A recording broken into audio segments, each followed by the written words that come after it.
Cherry Pie at Edo Manzano na natiling friends kahit break na sila. Hindi nakaiwas si Cherry Pie Pecache nang nakapanayam namin sa media conference ng pinikulang Firefly na ginanap sa Wildflower sa Quezon City noong Martes, December 19, 2023. Napahagalpak ng tawa ang premyadong aktres nang tinanong namin kung malamig nga ba ang Pasko niya ngayon. Hindi man siya diretsang tinanong tungkol sa napabilitang hiwalayan nila ni Edo Manzano. Nagkaintindihan kaagad kami kung ano talaga yung gusto naming tumbukin.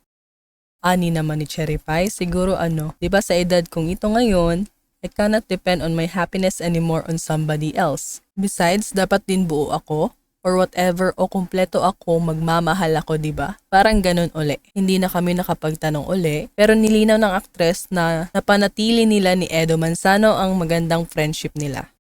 Ani niya, no, we're very good friends. He's a very good person. We're very good friends. We will always love each other. So ayun, I think we're okay naman. I mean, yun nga. We will always love each other. Yung ganun, yun na nga, we're friends. Masaya naman daw siya ngayon kasama ang kanyang mga anak at patuloy na blessings at mga trabahong nakakarating sa kanya. Isa na rito ang Firefly na first time pala niyang madirect ni Zeg Dulay at nakatrabaho ang mga taga GMA7 na sobrang bait daw sa kanya. Hindi raw ganun kalaki ang role niya. Support siya rito sa batang bida na si Ewan Michael. Pero sobrang nagandahan daw siya sa script at gusto na niyang maidirect siya ni Direk Zeg. I'm so happy and grateful. Nagpapasalamat ako kay Direk Zeg Dulay at sa GMA at sa Public Affairs for having me and for welcoming me bulalas ni Cherry Pie. Tanong naman ng isang reporter kay Cherry Pie kung handa na ba daw siyang ma-inlove ulit o pumasok sa panibagong relasyon sakaling may dumating ng bagong iibigin. Mabilis naman ito sinagot ni Cherry Pie.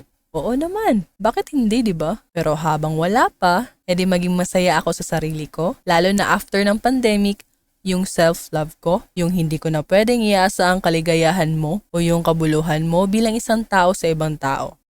Nasa sayo and ako, personally, I can complain because God has been blessing me so much. Tapos tayo 'di ba? Tayo 'di ba wala na. Magmahal na lang tayo, magtulungan na lang 'di ba? We've learned so much from the pandemic. So ngayon, may partner o wala, ayan na.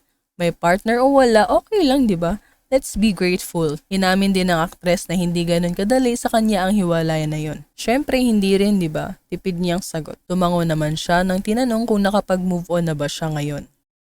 Ayon naman kay Noel Ferrer, nakasama ko rin si Cherry Pie kahapon bago ang kanyang press con at kahit hindi pinag-uusapan ang mga ganap sa kanyang buhay nang kumustahin siya, ang tanging niyang sinabi ay, things happened. Tuloy lang, di ba? Pagkatapos, mahigpit ang aming yakap sa kanya. At oo, okay naman si Cherry Pie. Ang punchline lang namin, siya talaga ang nagsimula ng trend. Sinundan lang siya ni Katniel, Kim C, Richard, Sara at iba pa. Nagkatawanan na lang kaming lahat na magkakaibigan, nagkakaintindihan. Tuloy lang ang buhay kahit anong mangyari.